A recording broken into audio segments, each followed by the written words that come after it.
What's up, everybody? Energy is Love Podcast. Here we go. My sponsors. Yes, we do have sponsors for the show. We are always looking for more sponsors. If you want to be a sponsor, contact us, energyislovepodcast@gmail.com, or go online to our Facebook page, Energy is Love Podcast. Reach out, become a sponsor, get your message out there. But as far as our sponsors go, we have Crystal Water Float Spa located in Tooele, Utah. crystalwaterfloat.com or on Facebook at Crystal Water Float Spa. Remember, part of the podcast is bringing awareness to floating, and there's no better place to float than crystal water. Get in that tank, sit back and relax, enjoy everything about it because it's an incredible experience. So if you're here locally in Utah, come and see us. If you're not, go find a tank, get in the water, sit back and relax. You're going to love it. We also have to thank DeBry Man. DeBry Man's been sponsoring small businesses for the past 10 years. The podcast wouldn't be what it is today without the support from DeBry Man. So in the coming weeks and months, we're going to be interviewing some really cool people, and we've already interviewed some really cool people. I love sharing everybody's journey and everybody's story with everybody out there. How many more times can I say everybody? I don't know. Let's see. Everybody? Anyone? Bueller?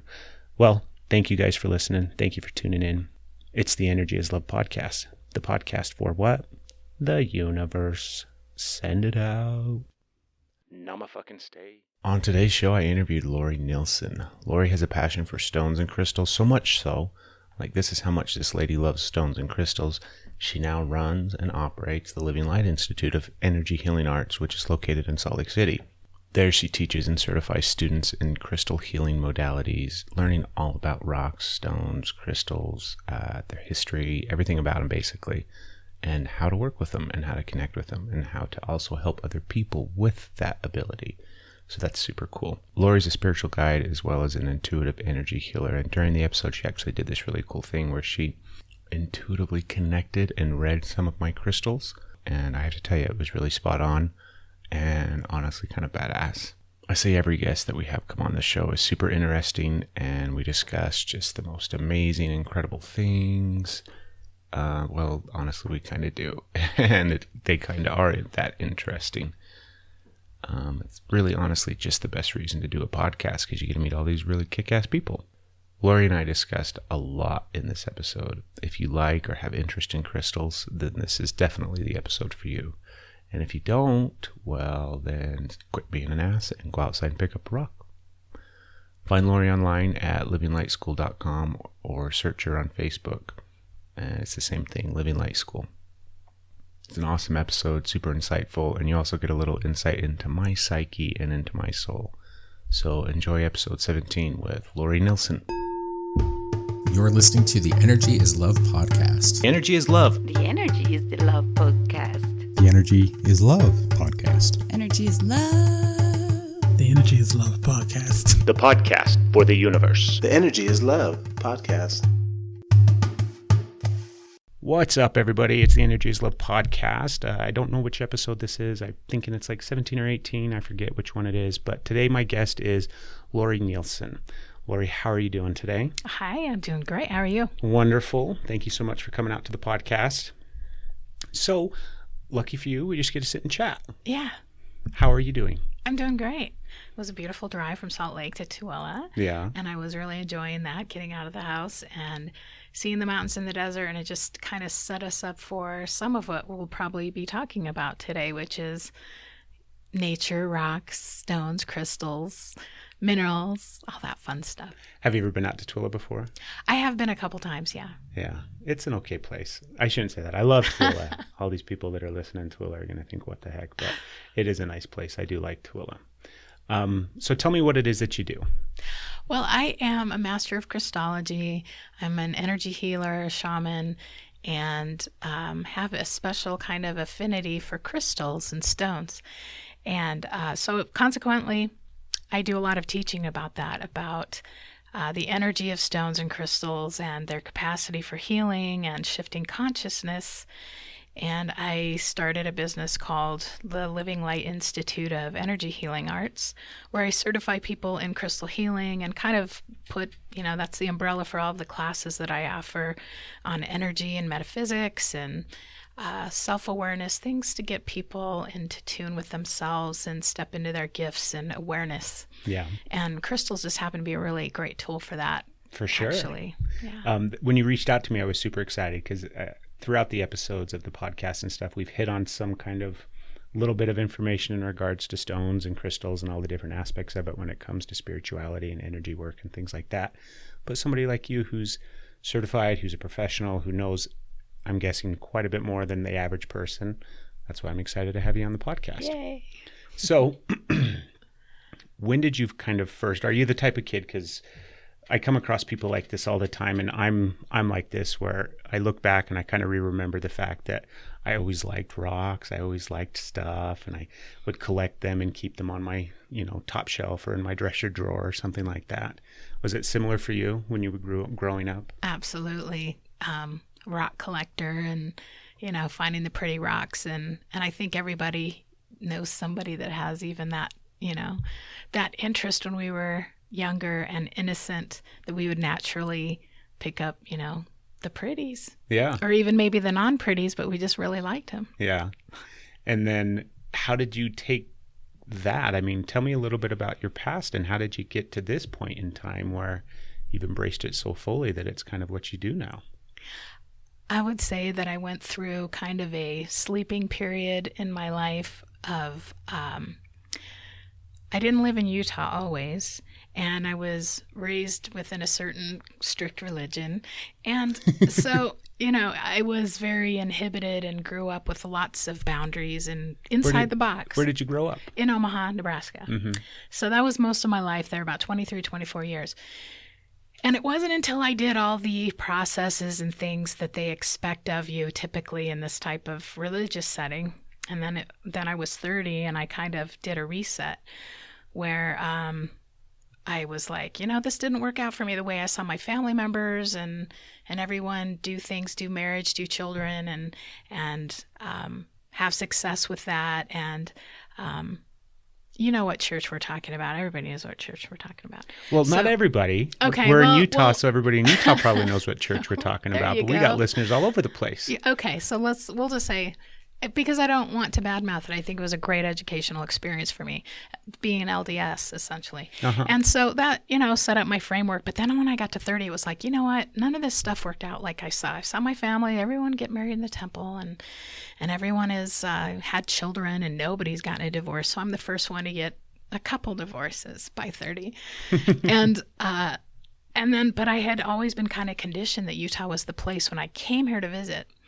I always saw that everybody was typically LDS, and my perception of that was that everyone got along, and all of the after high school, this is where all the males come and all the females come for college, for going to missions and things, and this was like the Mecca, and so it should be no problem to find a partner and to move forward, and that should not be difficult. And boy, did that my life really contradict what actually happened. So when I was 30, I was like, went back to church at 30 and had a whole different perspective from childhood. And I was like, this isn't working out for me. So I'm going to give myself permission to start over and hit the reset button and not have to live or feel like I need to live by all these conditionings and things, because it was really in my family a lot.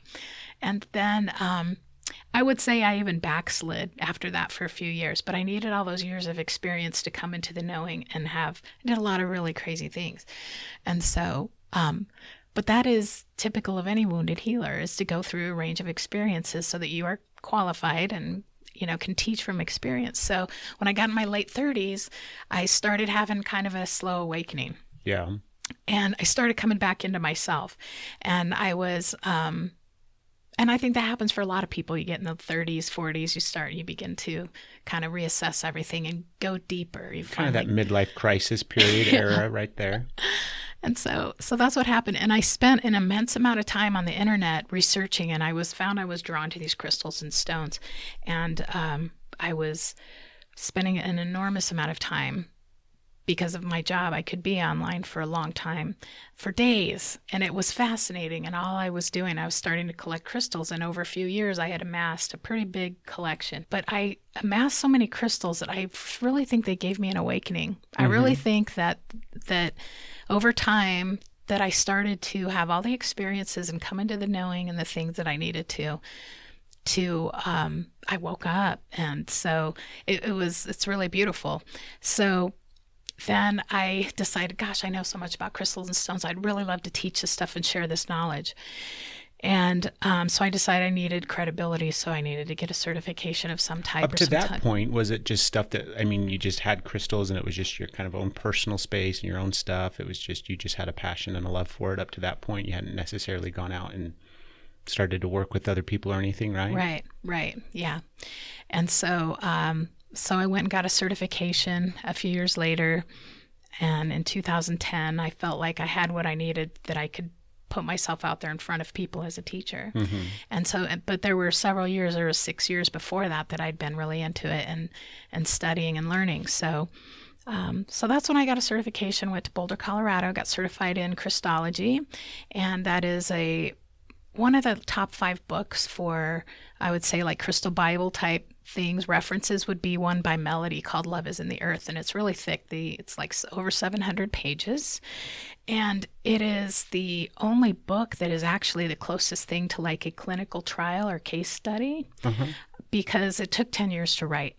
And so Melody, she's known by Melody. She's written several books. That first one didn't have any photographs in it, but it has lots of crystals and minerals. And what they did was they took many people, and if 3 or more people said a particular result came on a physical level, a spiritual level, and an emotional level, then it got put in the book. So that's like the closest thing we have in any written material that's like a scientific clinical trial. So that's trial the book. and error type thing. So remember that book for all of you. It's really intensive. It has numerological correspondences and astrological, and of course the physical, spiritual, and mental, emotional. So what was the name of it again? It's called Love is in the Earth, a crystal or a compendium of crystals, but Love is in the Earth by Melody.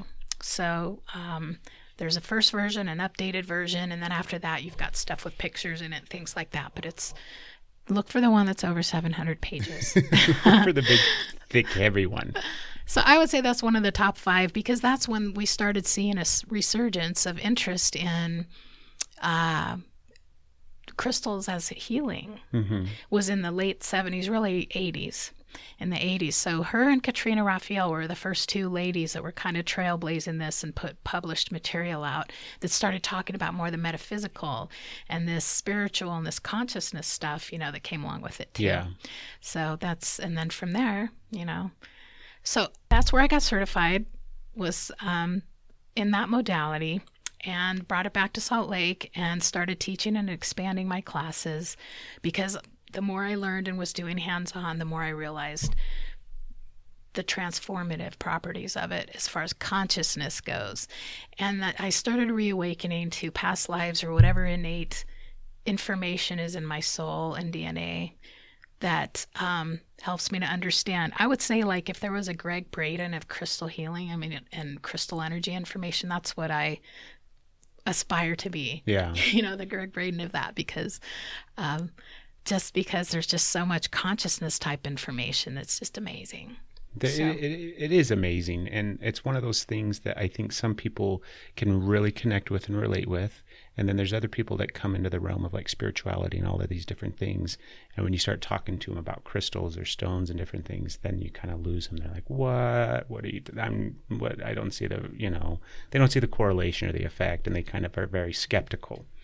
What do you do with people like that? How do you kind of give people an experience or something like that to where they can start to see the real effects that they can gain from crystals and stones? That's a super great question, because there are skeptics all over, and this is for anybody else that's going to come across those people. A fun thing to do is to kind of ask that person questions like, so do you like being out in nature? Do you like going fishing? Do you like to go camping? Hiking? Are you an outdoors person? And if you're speaking to someone that can relate in that aspect or one of those aspects, you can say, well, nature is pure. It's pure vibration. It's untainted. It's what's most natural on this earth.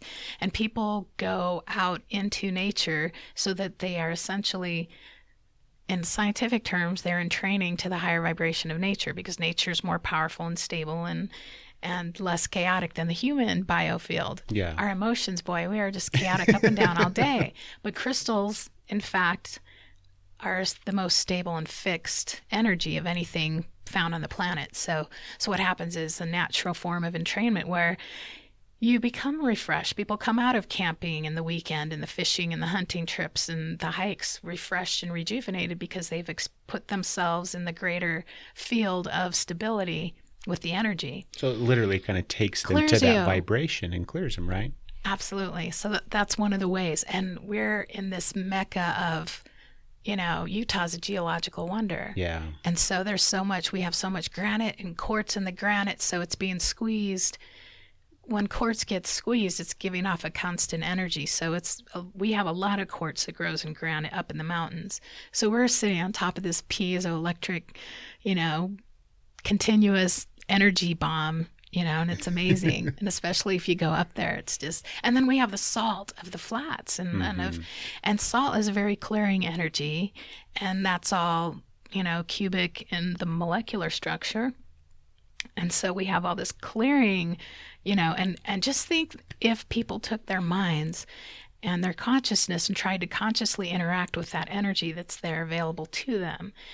Because we're not right now. We're thinking salt as a food source. We're thinking salt is, okay, let's go play on the salt flats. Let's go drive on it. But what if you use your mind to, and I'm jumping ahead because I know we'll get into this later. But going back to your original question, what do you say to people that are skeptics and things? So once you get them to first consciously, sometimes it's more easy for people to connect with nature than, say, a crystal or a rock. See, and as you're describing it and, as you're answering the question, I'm sitting there thinking, you're going to be hard-pressed to come across somebody who doesn't like being outdoors, who doesn't like going up and camping or hiking or even just going for a stroll out in nature. I mean, I think there's an aspect of it that's just kind of innate in everybody. Right. And once you can connect that's what's happening is your body is, when you're craving that or you need that thing or feel like you need to be out there for that rejuvenation, your body is the thing that's telling you, I need this, I want this, I like this, this is compatible, this is helping me. And so in the same way, we can't always be out in nature, but we can bring nature to us. Mm-hmm. So the crystals and the stones are the little pieces of stability that we can bring into our field by wearing them, by carrying them in our pockets, by having them near us. Those are some of the ways that they help to stabilize our energy field. Do you have one that you would typically kind of direct somebody towards initially? And I know that always, because we tell people this all the time when we talk to people about stones and crystals, it's not just the one that looks pretty. It's not just the one that, you read through it and the properties and all the different things and all the different aspects. That's great and that's wonderful. But it's really finding the ones that speak to you, the ones that you feel really connected to and drawn to. Somebody that has no experience and kind of they haven't opened up their mind that far yet. Is there one that you kind of would typically point people in the direction of, well, maybe try this or try that?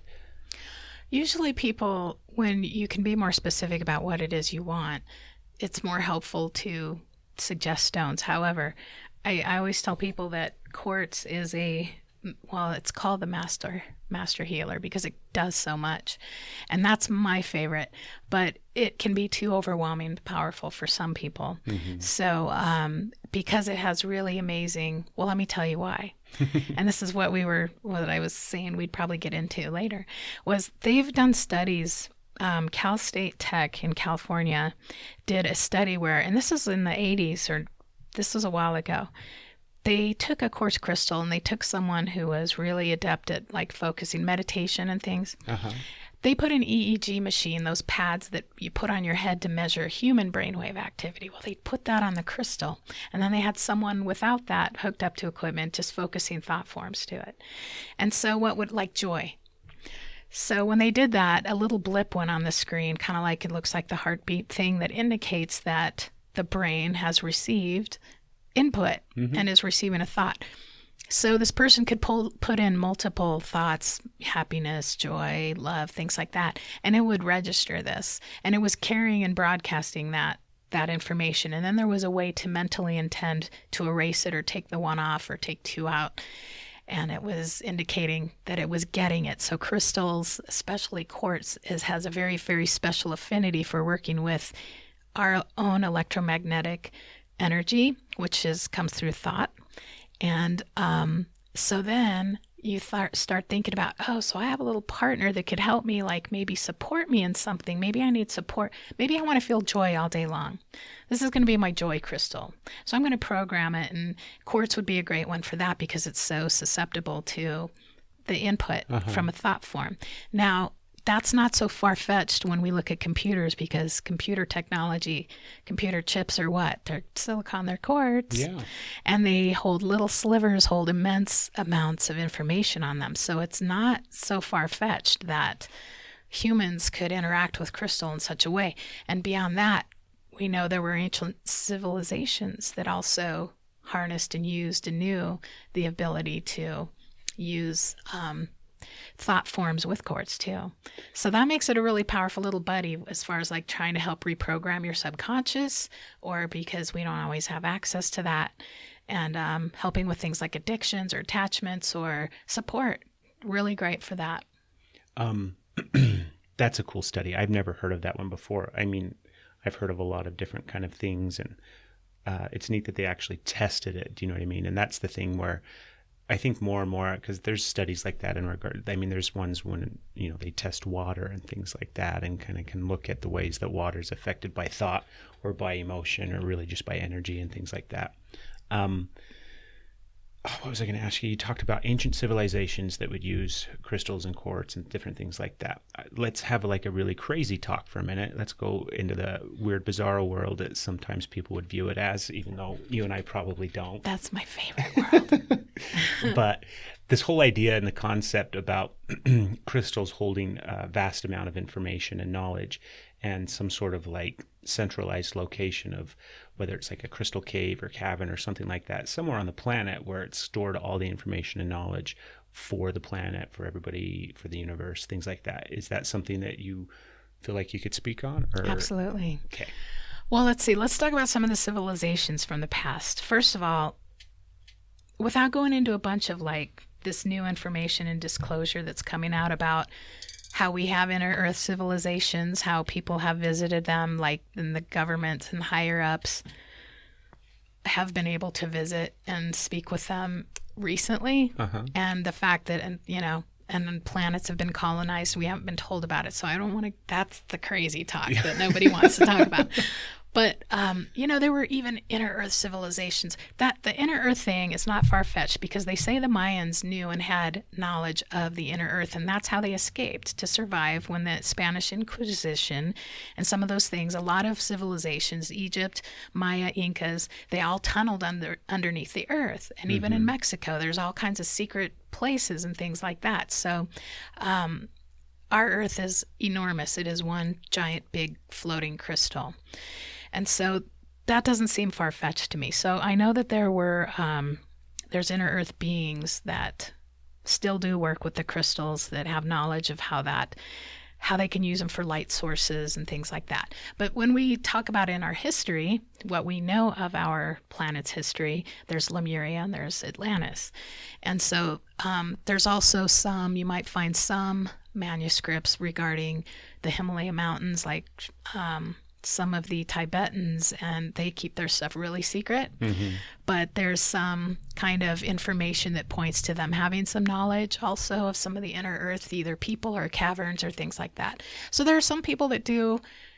We don't have a lot of proof, so it's hard to speak factually about what's going on in the earth with crystals right now. But there are said to be some giant, they call them earth keepers, and they're just enormous crystals that are holding planetary energies or things like that for support.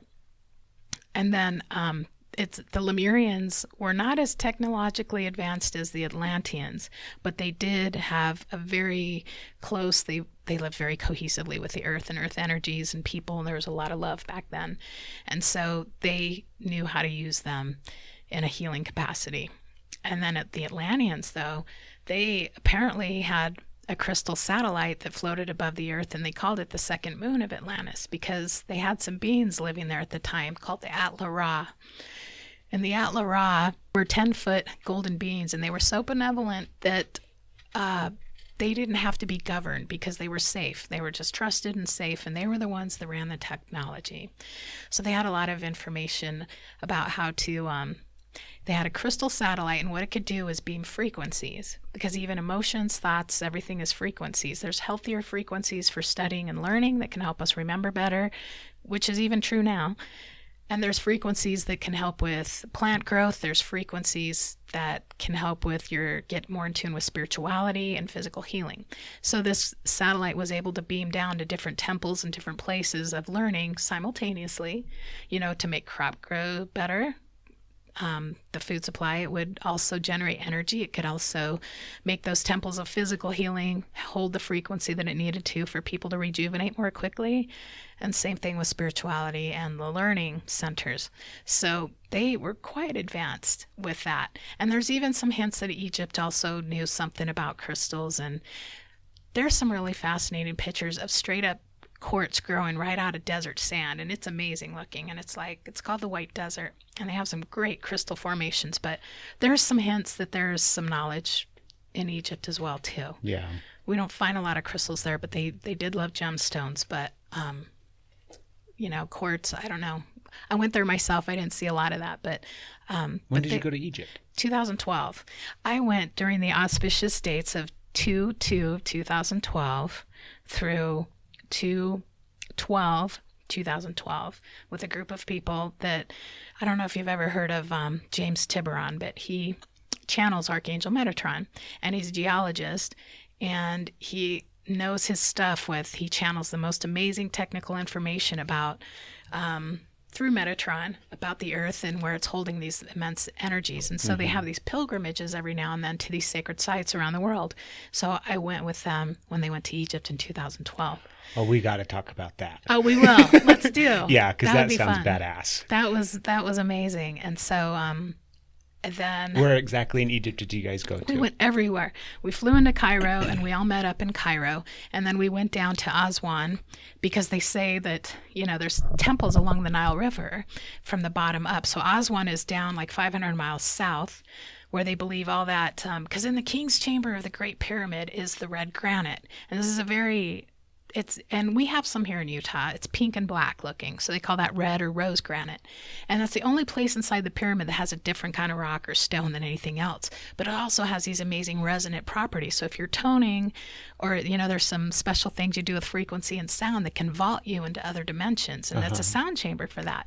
So Aswan is the place where they quarried that. So we took the train down the next day and got all the way down to Aswan, where we began. And first we hopped on a bus and went through with these little trucks filled of guys with AR-15s and stuff in front of we had 3 buses of people. And so they claim you have to have armed security. I mean, who's in the Sahara Desert? Nobody. I don't think we passed 2 cars on the Sahara Desert going down to Abu Simbel, which is a couple 100 miles. Took a couple hours to get there, where we went to the first temple, and it was the one of that one guy, that one king, and I forget.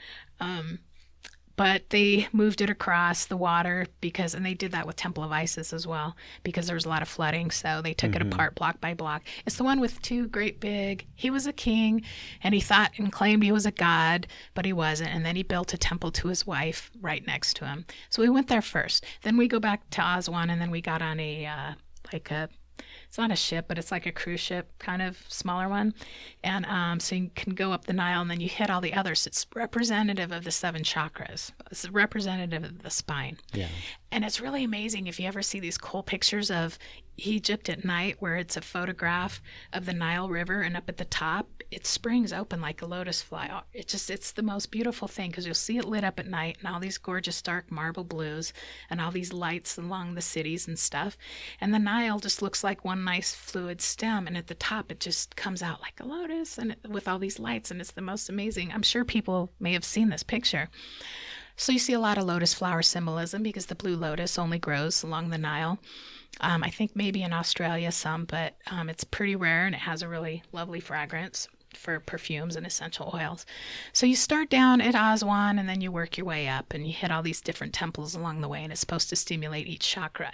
And each temple has a really amazing setup, how you can walk in there. And they'll always have a holiest of holies, which is a main or center chamber that is like I know they're different for each, but you walk around and kind of hit all the other smaller rooms, and then you hit the holiest of holies last. And usually there's a pillar or something in there that you touch. And the one that was the crocodile god.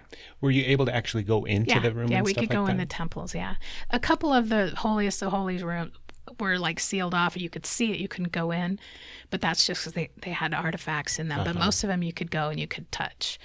And so we'd try to meditate and stuff in there, but sometimes the guards would try to discourage you from doing that. And there was just so many amazing things. Aswan, Luxor, when you get up to Luxor, you have Luxor Temple and you have Karnak. And Karnak isn't the biggest one that they've found so far, but it's actually a conglomerate of all these other ones. So you have an area of worship for Sekhmet, you have an area of worship for Hathor, you have an area, whereas, Hathor has his own temple.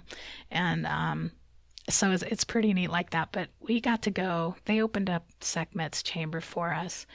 And I had seen some really amazing photos, energy photos. And I don't know what happened. I went in there and I looked and I just started crying and I broke down. And I couldn't tell you what happened. Something moved me, something connected with me. And it was really amazing.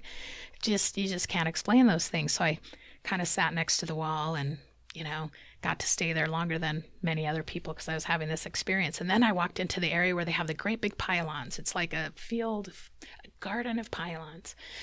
And I found that I had that whole place to myself. I don't know. There were so many people there that day, but for some reason, I was the only one in this place. And it was so silent and beautiful. And I have never in my life felt such a feeling of remembrance, like I had been there before. Like it brought me so much peace, and like remembering how peaceful and wonderful it felt. And so I took some video, and I have a lot of pictures of that trip there.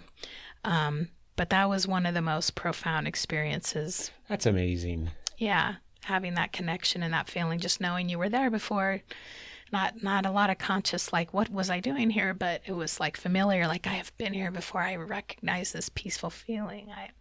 And I didn't want to leave. I cried that night, and we're leaving the temple, and it was sad. But it was a wonderful trip full of lots of memories. And you were there for like 10 days, you said? You went from the 2nd of February to the 12th. And it's cool that you guys, the whole numerology aspect in 2012. And I mean, that just sounds like an amazing kind of once-in-a-lifetime trip there. Absolutely. I was going to ask you, because you talked about Atlantis and Atlanteans and their satellite in the sky and things like that. And I sure hope you understand I'm not in any way, shape, or form thinking that you're nuts or crazy, because I think crazy stuff like that all the time. But I think a lot of times when it comes to the realm of spirituality and things like that, there's a stigma attached to it where people will, maybe you'll start talking about something like that with a group of people or with a client or with somebody else or even just friends or family members. And that's where you lose them, where they kind of like, okay, here she goes. She's talking about the Atlanteans again and their crystal satellite and their second moon and all these different things. How do you deal with that personally? Do you know what I mean? Because it's a hard thing I think in my mind, the universe is big enough where all of these things are possible. And energy is an amazing thing, and it's done amazing things for me in my life. And so when it comes to crazy thoughts, even when they're crazier and crazier than I've gone in my own space before, I'm okay with that. Do you know what I mean? I'm accepting of it because I think that it's big enough that anything can exist. But how do you deal with it personally because you don't want to, nobody wants to be viewed a certain way, even though in the end we are comfortable within our own space, and we're not concerned necessarily with how people view us or think of us, but we still have to kind of exist and move through this realm and this life. So how do you deal with it? I think, I've never had anyone in a class or anything get weirded out or question, or, most of the people that end up attending my classes, I've been fortunate enough that they're actually enthralled and very, excited about learning some of this stuff. On Facebook, sometimes you'll get some, when you present some new things, some new concepts or things, you'll get some of those people that don't resonate with it, and they're with their current conditioning. And so there have been times when I took it personally, and I never once thought I was crazy or weird. I don't talk about things that I don't resonate with. And so I feel like I'm being authentic. when I'm speaking.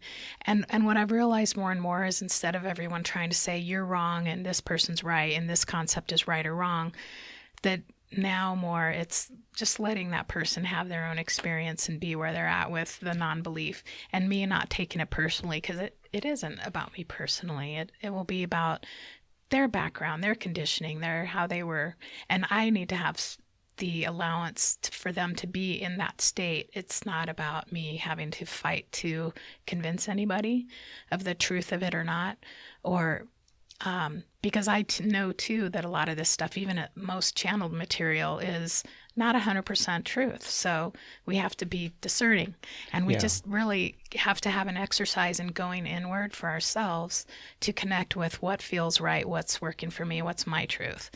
And kind of, stick with that, be firm and steadfast with that. At the same time, maybe being firm and steadfast with letting other people believe what they need to believe to get by, when they're ready to accept new or broader possibilities that will come for them in their, divine timing, I guess. Yeah. So I just try to have allowance for that, because I could get charged up about that. I could take things personally. I have felt myself get emotionally caught up in that. And then I've been a lot better about just letting it go. Yeah. But not taking things personally. Yeah.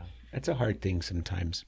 You just have to be yourself. I mean, what would be the worst thing is going through life and not being able to be yourself, not being able to express yourself, not being able to, do what's in your heart. And so I threw that monkey off my back, 18 years ago, and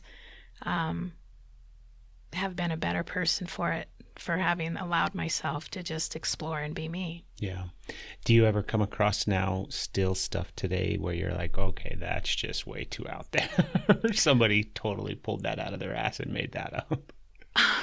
I'm not, well, with a lot of these stories and things that we hear about, nah, I don't know. I wouldn't say that I don't get shocked very easily. Mm-hmm. I will keep an open mind and receive information and just try to discern what's truth for me, or what part of this resonates with what I'm working with, or because sometimes I have the ability to feel into whether or not stuff's whole truth or partial truth, and but I try to suspend judgment on all things. Yeah. I try to. That's good.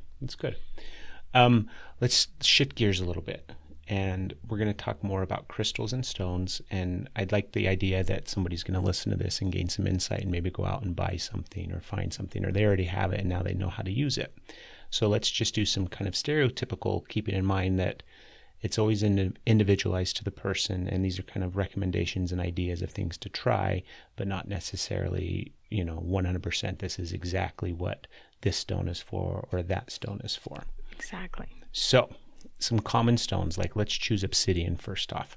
Let's talk about obsidian specifically and kind of some of the common uses and some good ways to incorporate obsidian into your everyday life. Okay.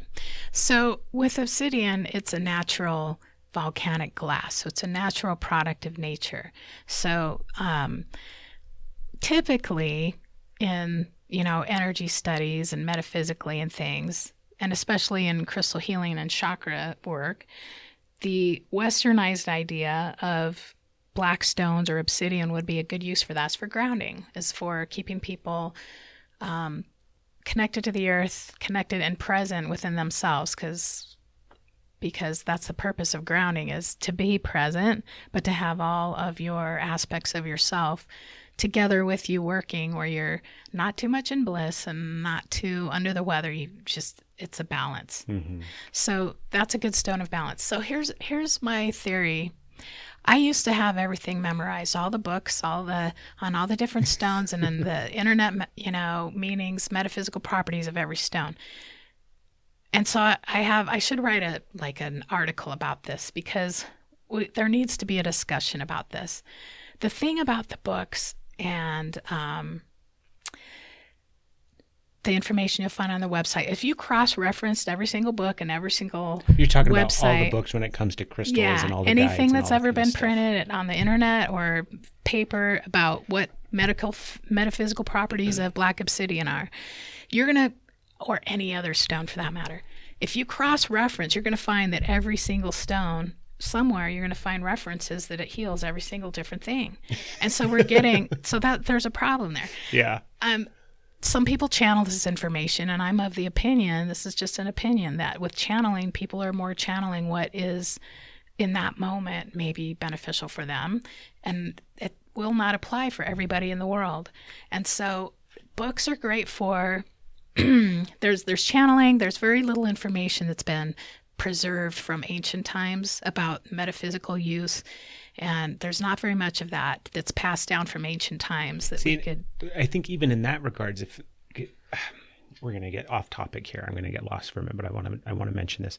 So if there's information passed down from ancient times in regards to, we'll just say obsidian, because we're talking about obsidian, and it's supposed to be used for this, and this, X, Y, and Z are typically used in regards to this kind of ceremony or this kind of healing process. I think that information, whether it came from 1,000 years ago or 5,000 years ago, however long or old it is, in my mind and kind of the way I view things, I think that information would be outdated now because of the way evolution works. And obsidian's no different than everything else. It's evolving and it's changing, especially due to the fact that it's, a high vibration. It's just energy. So it's silly to think that something that was written down 5,000 years ago in regards to, it's a great reference and it's a great kind of place to go to, but it's not the definitive thing in my mind. Do you know what I mean? Right, absolutely. That's the thing. It's kind of like, the Bible. It's been translated so many times. It's been that the truth or the origins have been lost. So you're right in that aspect where, or I could agree with you in the sense that it may not apply now, and it may not apply to everyone or work for everyone. Yeah. And so, but there's a lot of people that have a tendency, they want to go with, they have a belief that the older, most earliest or first writings about certain things are the most accurate. And so what I have found is that we are all, and it's not the fun way to do crystals and learn about them. The books are great guides and to give you an idea, and they can educate you a lot. But all you're really doing is an exercise in memorization of what properties are. The true way to find out what's true for you is to experience it and do it yourself. And so a lot of people get disappointed when they come to me and say, oh, my daughter's having kidney stones and what could work for her? And so they just want to be told, or in a sense, give away their power to someone else that will tell them what they should do or what stone they should use. Or yeah, they just want that quick fix. Right. I mean, and that's natural for all of us to do, is want to know the answers or the quick fix. But what I try to challenge, even in my teaching, is I try to put the students in a space of, do you have the time to go inward? Do you have the time to take, some space for yourself and get quiet and get present and try and start feeling how your body responds to, or the subtle changes that rocks will teach you that come about from using each different one, and you'll learn from there. So one of the easiest ways, I'll tell you what, our body has an autonomous nervous system that is constantly feeling the environment for running things like, so it can monitor things like temperature and our perspiration, our breathing, our heartbeat. We don't have to, our digestion, we don't have to say, hey, digestion, start working now.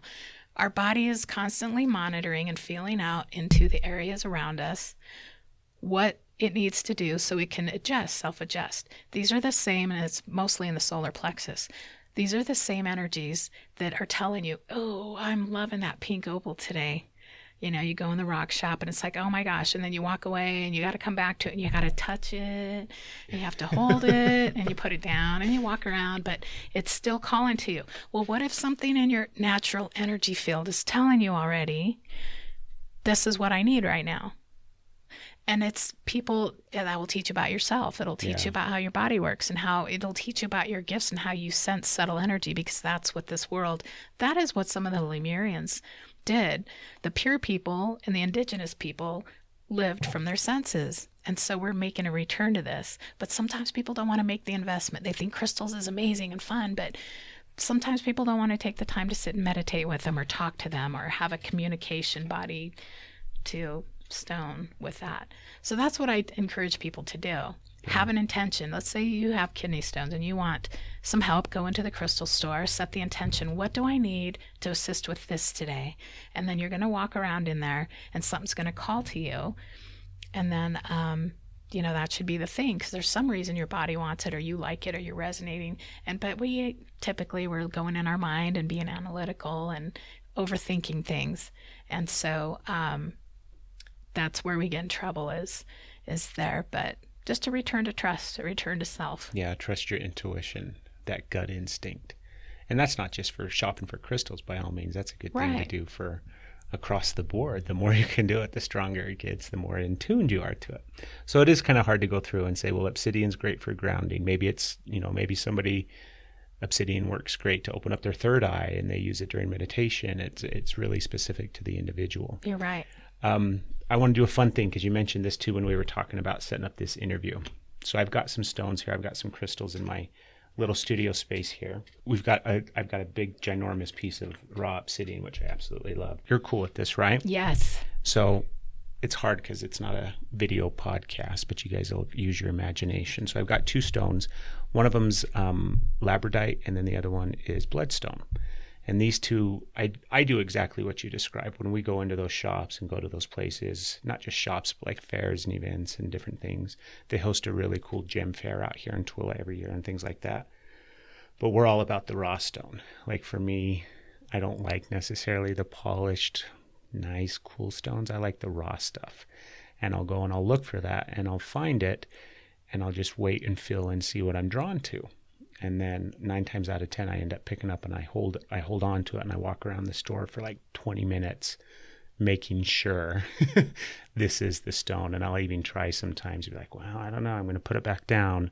And then of course, undoubtedly I end up buying it and I go back and pick it back up. But tell me what you'd like to do with these two stones or what you can do that would make sense for people that are out there listening. Okay. So one of the gifts I have is being able to touch a stone and talk to it essentially. To explain briefly is that all matter is energy and all matter is made up of geometric shapes, and I call them sacred geometry. And so some are better and well equipped or adept at holding on to information and energy, and so I can read this energy off the stone. Some of it is when you, what's that word again? Psychotropic? No. Psychotropic. No, that's a that's word, not but the word. It's not the one I'm looking for. Psychometry. When Psychometry? when you hold on to an object of somebody else's or something else, and then you read information off of that. So there's an amount going on there. There's also, I can't explain how it's done. I just have an inner knowing and I know stuff. And sometimes the stone is telling me how they can best assist the person. And I'm almost always getting information off the stone about the person. And I just share it with them. So I do these fun readings once a month where people can come bring a stone and we do it in a group setting. And I read these and they're really fun. That's cool. So this one has been talking to me a little more than this one. This has a little more dynamic energy. So which one is it? This labradorite. Okay. And so, first of all, do I have permission to read your stone? Yes. Thank you. Okay. And so to describe labradorite, it's a feldspar, and they say the Earth's crust is, you'll see sources say the Earth's crust is mostly made up of quartz. It's the number 1 or the number 2 most common substance the planet's made of in the crust, or feldspars. So feldspars are like your labradorite, your moonstones, the ones that they got some dark stuff in them, but they have really flashy, shiny, I call it flash. It's bling. Yes. It's bedazzled. And it has beautiful greens and sometimes yellows with blues and sometimes purple. So this is a partially, I'm just going to hold this for a moment. I'm going to be quiet for a moment.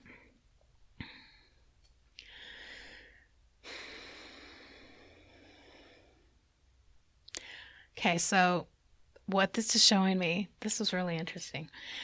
I first was given a sensation. It was just like a nice blanket came down, right? The shushuma is the central channel. It's a tube like around your spinal column. So this nice settling and connection just came right down my spine, and it's almost like brought a presence with it. It just went like that. So it's showing me that it can have this for you, and I feel it very strongly in here in the third eye area.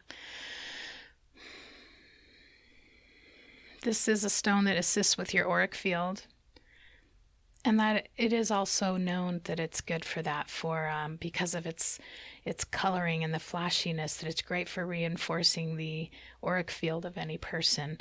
It was bringing me a great sense of peace. So perhaps when you're holding it or you work with it, you feel a little more grounded, feel a little more peaceful while it's doing some reinforcement and clearing out here in the energy field. I'm feeling this nice movement of clearing and flowing out here.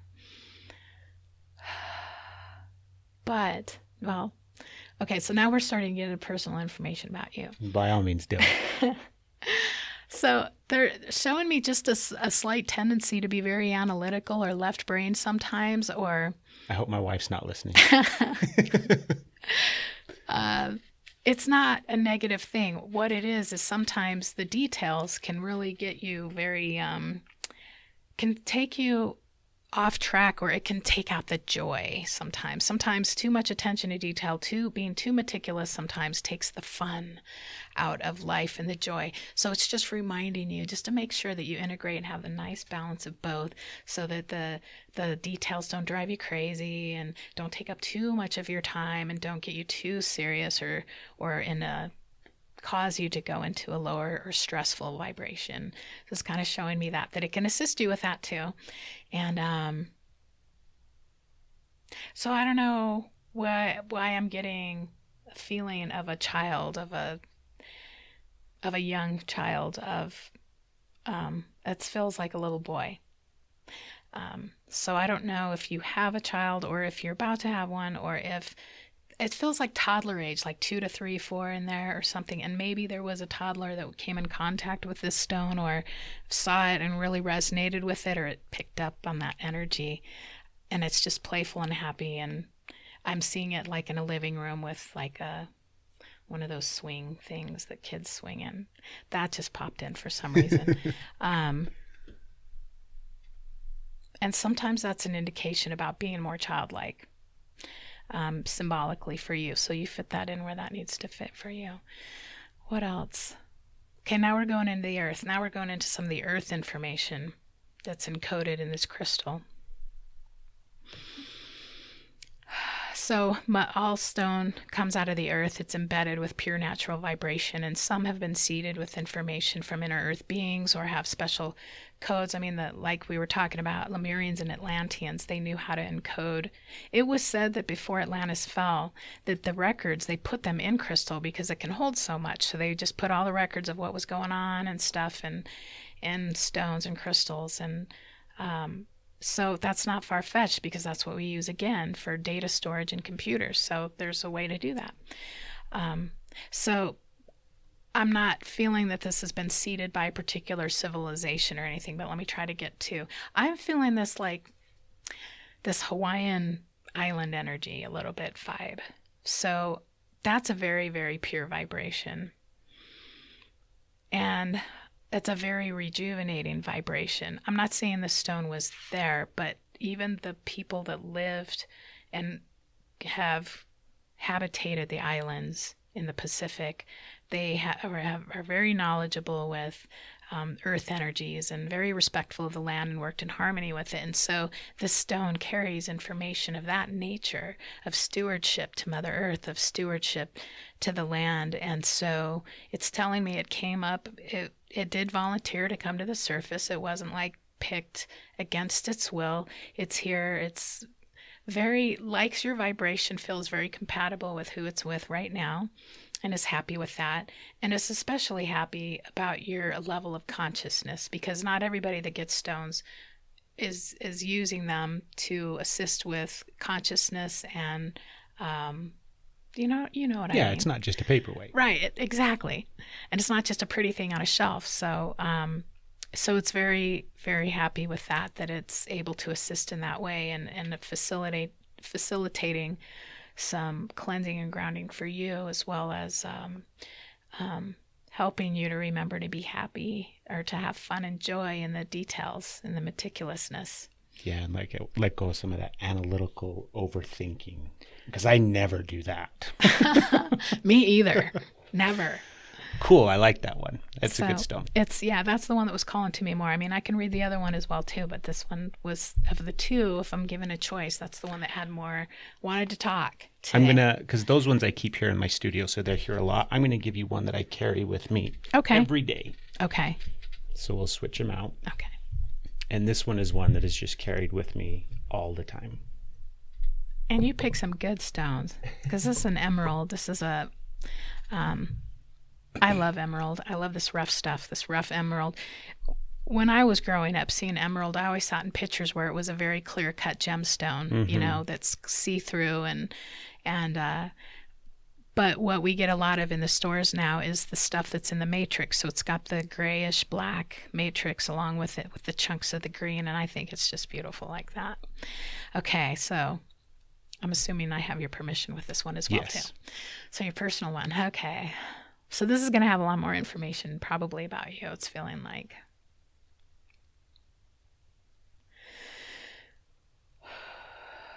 Okay, I'm feeling a male spirit guide. Do you have a grandfather that's deceased? Yes. Okay, that's who I'm feeling. So I'm feeling that if you're not consciously aware that he is around you and watching from a loving space as one of your ones from beyond that come around to provide loving support, he's delivering that message to you now that he can be a really good source of and as shamanically trained as I've been, the teacher I had kind of discouraged us from, like, our ancestors were bad and they just had a lot of problems and gave them to us in our DNA. And so I've more recently had the experience of working with my ancestors and knowing who's with me, and it's been the most powerful thing ever. Yeah, I don't think it's a bad thing. The ones that, wow. And it's like increased my intuition and my connection, and wow. So he's just letting you know that he's around you and loves you very much and is very proud, stands there, you know, like a beaming father kind of thing, but very, very proud of you and what you're doing and accomplishing. He's talking about your awareness. He's talking about your efforts too. Even what you do here is an extension of reaching out to the community. And so he's very pleased with that. What else do we get? Okay. Self-doubt.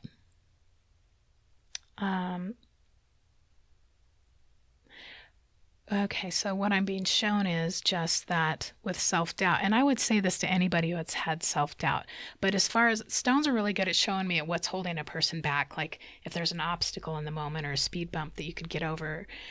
Sometimes self-doubt, well, that's what's being given here, is that sometimes you get into times when maybe you feel self-doubtful or unsure of yourself. And so that's a conditioning. What they're telling me is there's a conditioning from your earlier childhood.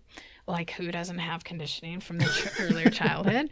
But this just happens to be one that is only getting in the way of your current goals and the forward direction you're trying to go. And so to go inward if you can and try to just go backwards and retrace the steps, or a time when you felt like maybe it feels like it was something you said or an expression you made or did, and then someone kind of said, no, that's not it, or that's not right, or didn't appreciate it or something. So it's those things like that are stuck in our subconscious that we have a hard time getting at. But that's apparently what's in the way right now of some forward moving momentum that you're trying to get. That's one of the aspects. So to look at that it will only empower you to know that it's next time you have self-doubt, move forward, just know that it was just a conditioning, and be brave. They're saying there's just some ego things and some 3D things and conditioning that keep you from doing some of the things you want to step into. And just to look at those, because that's all they are, conditioning, untruths. Energy that's stuck in our field that doesn't need to contribute to the future and the hopeful goals we try to accomplish. Is there anything else you want to say right now? It's kind of being quiet. It's showing me how it's taken some energy hits for you. It's the best way I can that's what I call them, energy hits. So it's clearing up some energy. It's actively clearing some energy in your field, and they're thoughts from other people, or they're people are their own worst enemies they have. And you don't, I'm feeling like this has taken a protective measure for you from outside interference. Not so much if you do have a negative thought or something, it is helping purify that. But I'm feeling like it's doing more from the outside, electromagnetic frequencies, other people's thoughts, or when you don't get along with someone or in disagreement, that kind of stuff, that it's taking hits that way for you. I mean, just cleanse it now and then and thank it for its role, because the dark stuff seems to be doing that. And the green seems to be amplifying an aspect of your auric field that's really good. Even though green is connected to heart energy, it also seems like it helps to center you. The green bits in this emerald is more connection and is the self-assurance bolster that's counteracting the unsurety and that other I talked about earlier. So this is a nice piece. I like this. That was awesome. Oh. I'm spoiled. I've got I should have brought my box, because we've got so many We'd have been here all crystals night at home, but that was really, really wonderful. Thank you. Thank you. That was really spot on with a lot of different stuff, especially with that emerald, because I do carry that thing with me every single day. It's always in one of my pockets, or do you know what I mean? It's just one of the regular pieces. It sucks. I don't know if you noticed, but it broke at some point. It used to be a little bit bigger, shaped a little bit differently, and undoubtedly, like everything, it's not permanent, and so it fell out of my pocket at one point and broke on our tile floor, and I was devastated for about 15 seconds, and then it's like, well, it's okay. Nothing's permanent, but I still carry the big piece of it. So you mentioned when you did that, cleansing the crystal. And that's another thing that I wanted to talk to you about, so we could kind of educate people, give people some ideas to think about. What's the best way to go about? First off, explain what the hell is cleansing a crystal? What does that mean? Right. Am I washing it in my sink? Or Well, cleansing is an action that will help to clean off. I was saying earlier how stones have a geometric makeup, and all that geometry and those shapes hold information, store information, and so it's picking up a lot of, that's the belief anyway, is that stones pick up a lot of energy from other people or what's floating around in the air, the things we can't see in the unseen light spectrum. So cleansing would be a way to kind of refresh and rejuvenate them again, so that we remove that excess extra info that doesn't need to be there, and that they can work at their optimum capacity.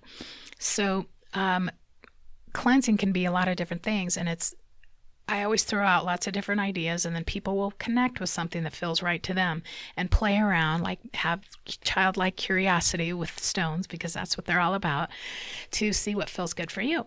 But things like water is very cleansing. You could do it in the sink as you intend that it's cleansing energies off of it. You could take it to a natural water source, like up in the mountains in a stream, or a lake or river, and cleanse it that way. You could leave it out in rainwater if you wanted to. You could put it in a bowl of salt. Salt is always known for its cleansing properties. I don't recommend salt water per se, because a lot of the stones that are green and blue have like the copper and the they could oxide, they could start to rust. So there's also some too, I think we should mention, like it's eluding me now, but there's some that obviously if you get wet, then it's going to affect selenite. Like selenite. Yeah, Selenite will dissolve in water. So that's one that over long periods of time, you have to watch for. Let's see. So you could salt cleansing. Some people use sage. Some people use putting on other stones. Like some people believe that some people like to put it on selenite, because selenite's supposed to, when you hold up selenite and it looks like fiber optics in it, you can see the lines and the striations. And so it's supposed to be a conduit to higher, like angelic realms and higher vibrations. So a lot of people will just stick it on the selenite to cleanse it. And there's a couple other stones that are supposedly good in that way too. Stones all grow in the earth. So when you think of the earth, you're thinking of dark, dirt, and coolness, although a lot of rock is formed with heat. So return it to the earth for a little while. I feel like that's a really good way to rejuvenate stones. The sun is good for because of the consciousness that we get renewed energy from the sun, like codes, I call them codes, and it's information from the sun that's helping to rejuvenate or wake us up. So there's new consciousness coming from the sun all the time. You can put them out in the sun, but a lot of things will fade. And temperature can cause things to break too. When you go from hot to cold or too hot in the sun for too long, it'll break things because it starts to expand like glass would. So indirect sunlight if you have to. A lot of people like the moon to cleanse. There's just a number of ways that people could use Palo Santo, incense, whatever ways of cleansing. So What's your pick go-to one. way?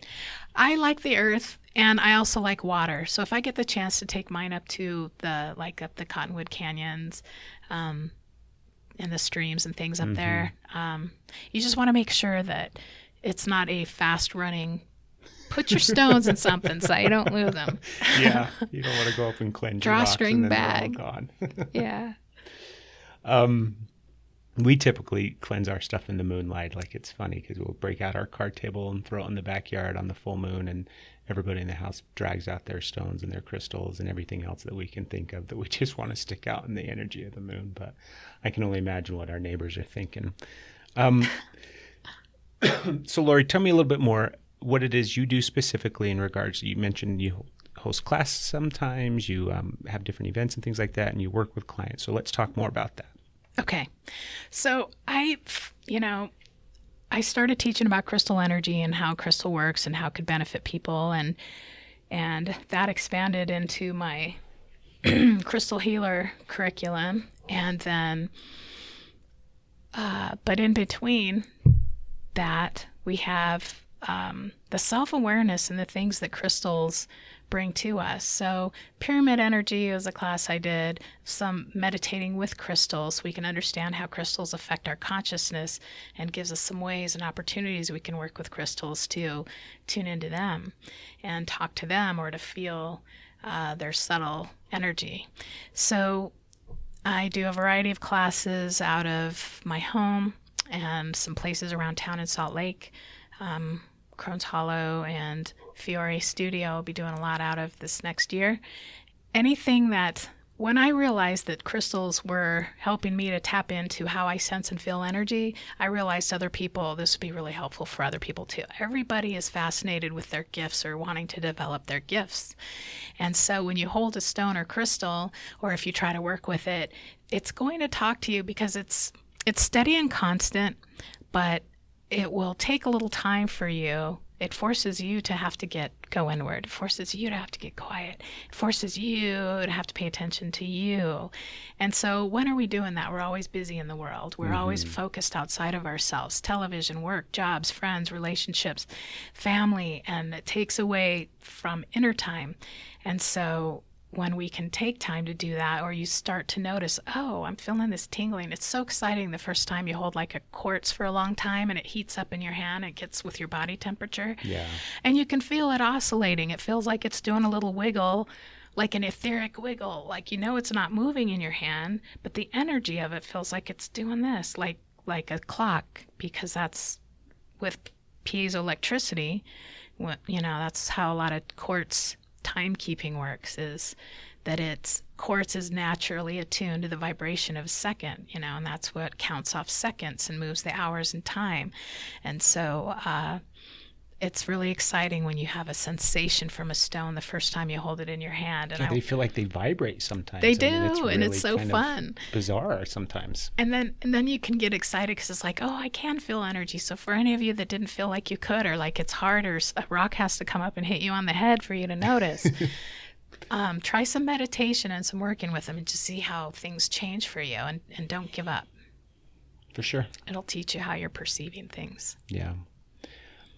What's the best way for people to reach out and get a hold of you? How can they find you? I have a website, livinglightschool.com, and also the Facebook page is facebook.com/livinglightschool. My personal Facebook page is Crystal Therapy after the facebook.com. And those are some of the ways you can get in touch with me and learn about some of the classes and the next Crystal Healer course that's coming up in July. And always have classes ongoing. I'll be doing things weekly from here on out. in West Jordan at Fiore Studio. I'm available to come speak. We didn't even talk about crystal skulls yet. And Oh, my I don't know if we goodness. get a chance to do that. Let's but talk about it. This is my podcast. We do whatever the hell we want to. So yes, I want to talk about crystal skulls. Oh, fun. So that's another thing. Actually, do you have one? no, I don't have one. Okay, crystal skulls. Crystal skulls. Okay. Crystal skulls. A crystal skull is a crystal or rock that's been cut into the shape of a human cranium. And so a lot of people, it's interesting, a lot of people see crystal skulls and they get freaked out. Equally as interesting is when I'm selling them at fairs. Little kids love them. I don't know what's up with that, They're but drawn to it's it, fun. huh? They are, really. And it's surprising to me. But generally, we have a sect of the generations that are, they think it represents death, but we all forget sometimes that we are a skull. We have a skull. And so sometimes it's associated with death, scary things, dark things, whatever. Well, here's the story on crystal skulls. Because they're cut to that shape of the human cranium, they have a special resonant energy that can take place between the user and itself. So they become really personal little partners. You know how shamans collect rocks and they develop their mesa bags and pick up special sacred rocks and things, relics that are a part of their growth process in shamanism. And crystal skulls are very fitting into this dynamic of assisting the caretaker of it in expanding their consciousness and growth. So the other thing I didn't tell you about crystal energy is that it can act as a step-down transformer of information from higher realms. So because Kind we're of like talking a go-between? Yes. So like it's easier for your spirit guides or angelic realm or the divine or whomever to put information into your stone to help boost your process, or even if you ask from your guides, put the information or the help in my stones or my crystal skulls so that when I work with it, it's going to do this resonant thing between me and my brain and help for me to expand my consciousness, awareness, let go of what I need to and grow. So you take crystal skulls to sacred sites. Of course, I took mine to Egypt, take them everywhere I go. And if I've had initiations or shamanic graduations and, ceremonies, I take it there because it's always picking up on all the information and the energy that's in the unseen light realm. And there's just a whole nother world going on around us that people can't see that's amazing. And so that's what they're for. And so the ancient ones, there's a few of them that are known to be ancient, and they're very special, and they're big. And we were going to have one here in July, but they canceled. Max I've brought several of these ancient ones to town. Max, Einstein. Einstein's been on Ancient Aliens, and Max has been on History Channel. In fact, Indiana Jones and the Temple of the Crystal Skull, or whatever that one was. That was the most recent one, wasn't it? Yeah, that was the last one. George Lucas interviewed the caretaker of Max, the ancient crystal skull, and used parts and pieces and information in the movie. So, but it was sensationalized, to be scary and alienish and weird, But when he's in that cave and he picks up that elongated skull with his son and he says, it could not have been fashioned from a single piece of quartz, or it would have shattered into a million pieces. That's what Max is. Max has 5 different growth formations when he comes together. So when he was looked at the British Museum, they did a study and they had a bunch of crystal skulls. One was from the Smithsonian, but there were 2 skulls they didn't want to comment about.